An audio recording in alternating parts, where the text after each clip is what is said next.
నమస్తే అన్న, మీ పేరు? నా పేరు లింగమయ్య అన్న. లింగమయ్య గారు ఏం చేస్తుంటారు సార్ మీరు? వ్యవసాయమే. వ్యవసాయం సార్. మీది ఏ ఊరు సార్? ఏ నియోజకవర్గం? నా ధర్మపురి ఊరుకొని నియోజకవర్గం. సార్, రాష్ట్రంలో గత 5 సంవత్సరాలుగా జగన్మోహన్ రెడ్డి గారు పరిపాలన చూశారు.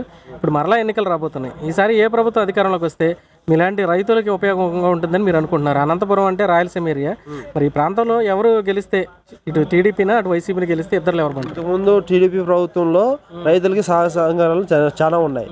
ఇప్పుడు దీంట్లో ఈ సంఘంలో అసలు రైతులకు అనేది ఏమీ లేదు.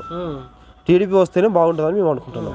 టీడీపీ ఉన్నప్పుడు మీకు ఏ విధంగా ఉపయోగపడింది సార్ చంద్రబాబు గారి ప్రభుత్వం? ఇప్పుడు సబ్సిడీ అయితేనేమి, ఇంకో రైతులు చదువు అయితేనేమి, చావాల చెరువుకి నీళ్ళు అయితేనేమి, ధర్మపూర్ చెరువుకి నీళ్ళు అయితేనేమి అన్ని పయావుల కేసు ఇచ్చినాడు. ఈ వైసీపీ ప్రభుత్వంలో విశ్వేశ్వరరెడ్డి గారు అతను చెరువుకు నీళ్లు ఇవ్వడం లేదు. తాగునీటికే సమస్య విపరీతంగా కష్టాల్లో పడుతున్నాము. అలాంటిది మా పొలాలకి నీళ్ళు లేవు. చాలా ఇబ్బందులుగా పడుతున్నాము. సార్, మీరు ఇక్కడ డ్రిప్ ఇరిగేషన్ మీద ఎక్కువ ఆధారపడతారంట. మరి డ్రిప్ ఇరిగేషన్కి ఈ ప్రభుత్వం ఏమైనా సబ్సిడీ ఇచ్చిందా, గత ప్రభుత్వం ఇచ్చింది? ఈ వైసీపీ ప్రభుత్వంలో సబ్సిడీ అనేది రైతులకు సులమాట. టీడీపీ ప్రభుత్వంలో చెరువులకు నీళ్ళు ఇచ్చినారు. టీడీపీ దీంట్లో కూడా సబ్సిడీ కూడా ఇచ్చినారు.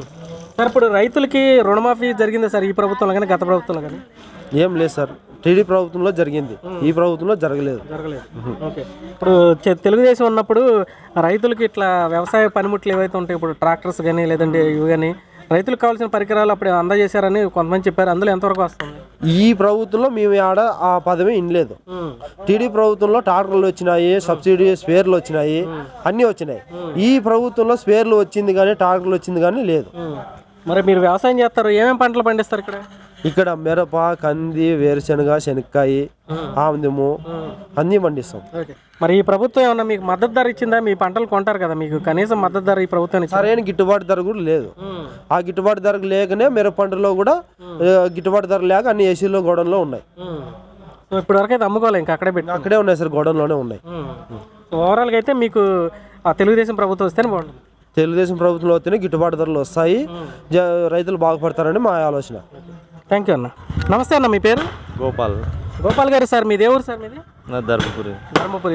ఈ ఉరవకొండ నియోజకవర్గమే కదండి? సార్, రాష్ట్రంలో ఎలక్షన్స్ రాబోతున్నాయి. గత 5 సంవత్సరాల నుంచి జగన్ గారు పరిపాలన చేశారు. మరి రాబోయే ఎన్నికల్లో ఏ ప్రభుత్వం అధికారంలోకి వస్తే రాష్ట్ర అభివృద్ధి బాగుంటుందని మీరు అనుకుంటున్నారు సార్? ఇటు తెలుగుదేశం ప్రభుత్వం, వైసీపీ కావాలంటారు? తెలుగుదేశం. ఎందుకని సార్ తెలుగుదేశం ఎందుకు కావాలి? ఈ 5 సంవత్సరాల నుంచి ఎలా ఉంది సార్ జగన్ గారి పరిపాలన? అంటే ఎక్కడికక్కడ అందరూ దోచుకొని తింటున్నారు నాయకులు. అందుకు ఇప్పుడు వాళ్ళ పనులు వాళ్ళ సొంత పనులు చేసుకుంటున్నారు, కానీ గ్రామాలకి ఏమీ అభివృద్ధి లేదు. మెయిన్ రోడ్లు లేవు, డ్రైనేజ్ వ్యవస్థ లేదు, నీళ్ళ సమస్య ఉంది. ప్రతి ఒక్కటి ఇబ్బందిగానే ఉంది. ఇంకా రాష్ట్రం బాగుండాలంటే ప్రభుత్వం మారాలి. అందుకే పథకాలు ఇస్తున్నాం అంటున్నారు కదా సార్? ఇప్పుడు పథకాలు వస్తున్నాయి కానీ కొంతమందికి లబ్ధి చేరుతున్నాయి, కొంతమందికి చేరడం లేదు. సో మీ దృష్టిలో అయితే ఈ ప్రభుత్వంలో అభివృద్ధి అనేది ఏం లేదు? అభివృద్ధి అనేది పెద్దగా కనపడలేదు. మెయిన్ రోడ్లు ఇబ్బందిగా ఉంది. ఈ ఊరికైతే రోడ్డు సమస్య ఎక్కువ ఉంది. నేను అదే చెప్తున్నాను, రోడ్డు సమస్య అయితే విపరీతంగా ఉంది. చాలా మంది ఇబ్బందులు పడుతున్నారు. రోడ్డు మాత్రం ఇబ్బందిగా ఉంది. నేను ఎందుకంటే చదువుకునేవాడిని కాబట్టి చెప్తున్నాను, ప్రతి ఒక్కరికి ఏ పార్టీ అయినా ఏం లేదు. రోడ్డు పరిస్థితి చాలా అద్మానంగా ఉంది. వచ్చేవాళ్ళు ప్రయాణికులు కానీ చాలా ఇబ్బందిగా ఉన్నారు. అదే అయితే ఈ ప్రభుత్వం 5 ఏళ్ళలో రోడ్లు పోయలేదు, ఏమీ లేదు సార్. మీకు కలవట్లు కూడా ఉన్నట్టు బ్రిడ్జిలు కట్టినట్లేరుగా, ఇప్పుడు కాలువలతో వేరు వాటి మీద కూడా పూర్తి చేశారు కానీ ఏ బ్రిడ్జి కూడా కట్టినట్లేదు. కట్టారు అసలు ఈ ప్రభుత్వం మొదలుపెట్టింది ఏమన్నా? ఏం లేదు, అన్ని పెండింగ్లో ఉన్నాయి. అన్ని పెండింగ్లోనే ఉన్నాయి. ఇంతవరకు ఏం చేయలేదు. నాకు రాజధాని గురించి ఏమనుకుంటున్నారు సార్? ఇప్పుడు 3 రాజధానులని ఈ ప్రభుత్వం ఉంటుంది. ఒక రాజధాని కావాలంటారు, 3 కావాలంటారు? ఒకటే రాజధాని కావాలి. 3 రాజధానులు అంటే కుదరని పని. ఇది ఒకటే రాజధాని ఉంటేనే మేలు. మీరు చదువుకుని ఉన్నారంటున్నారు.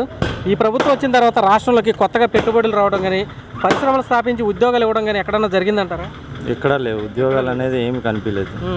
అంత నిరుద్యోగ సమస్యలను ఇప్పుడు డిగ్రీ చదువుకునే వాళ్ళు దాదాపు ఇయర్లీ ఒక 6 lakhs 7 lakhs బయటకు వస్తున్నారు. వాళ్ళలో ఉద్యోగం ఎంతమంది చేస్తున్నారు? 1 lakh మంది చేస్తున్నారు. అది ఎక్కడ వేరే రాష్ట్రాలకు పోయి హైదరాబాద్, బెంగళూరు, కలకత్తాలో పోయి జాబులు చేసుకుంటున్నారు. మిగతా 5 lakhs మంది ఎక్కడ పోయి బతకల్లా? చదివి వేస్ట్ ప్రయోజనం. అంత ఫీజులు కట్టి చిన్నప్పటి నుంచి చదివించి వాళ్ళ తల్లిదండ్రులు కష్టపడి ఏమొస్తుందని చెప్పు? చాలా మందికి ఉద్యోగాలు దొరకక చేత కూలి పనులు చేసుకుని బతుకుతున్నారు. ఓకే సార్, మరి మీ నియోజకవర్గం పరిస్థితి ఏంటి సార్? ఇక్కడ పయ్యావుల కేశవ్ గారు ఉన్నారు ఒక పక్క, మరో పక్క విశ్వేశ్వరరెడ్డి గారు ఉన్నారు. ఇద్దరిలో ఎవరైతే ఎమ్మెల్యేగా మీకు సంబంధించినటువంటి ఈ ఉరవకొండ సమస్యల్ని అసెంబ్లీలో ప్రస్తావించి నిధులు పట్టుకురావడం కానీ అభివృద్ధి చేయడంలో కానీ ఇద్దరు ఎవరో బెటర్ అంటారు? ఇప్పుడు ప్రజెంట్ అయితే టీడీపీ వస్తే మేలు, రోడ్డు పరిస్థితి మారుతుందని నేను ఆశిస్తున్నాను. అంతకుమించి నేనేం చెప్పలేను. థ్యాంక్ యూ అన్న. పెద్దనా నమస్తే, మీ పేరు? తిప్పన్న. తిప్పన్న గారు ఏం చేస్తుంటారు? పెద్దనా తిప్పన్న. ఏం చేస్తుంటారు మీరు? ఏనది చేద్దాం పని పోయేది. ఇంతకుముందు అయితే వ్యవసాయం చేసేవాళ్ళే. పెద్దనా ఎలక్షన్స్ రాబోతున్నాయి, ఈసారి ఏ ప్రభుత్వం వస్తే బాగుంటుంది? చంద్రబాబు, జగన్? చంద్రబాబు రావాలా, నీకేం కూర్చో. ఎందుకని చంద్రబాబు కావాలనుకుంటున్నారు? అన్నిటికీ సౌకర్యం, రూములు కట్టించినాడు, అన్ని చేసినాడు అప్పటికి. ఇక అన్ని ఇప్పుడు ఈ ప్రభుత్వం ఈ 5 ఏళ్లలో మీకు ఏమైనా జరిగినాయి అసలు ఇక్కడ? ఈ ప్రభుత్వం ఏమైనా చేసిందా? పెద్ద ఇప్పుడు రోడ్డు బాగాలేదంటున్నారు కదా, మీరు కూడా ఇటు వెళ్ళి ఉంటారు కదా, ఎలా ఉంది? రోడ్డు బాగుంది. ఏంటి బాగుంది? ఇప్పుడు పెన్షన్ ఎంత ఇస్తున్నారు మీకు? లేదు, నా పెళ్ళకి వస్తుండే, నా పెళ్ళం చచ్చిపోయింది, నాకు ఇంకా ఇవ్వలేదు. ఇంకా రాసి ఇచ్చినాక ఇంకా ఉండే. ఇప్పుడు చంద్రబాబు గెలిస్తే 4000 ఇస్తాడంట ఈసారి, తెలుసా? నేను చెప్పిన మీకైతే చంద్రబాబు వస్తేనే బాగుంటుంది.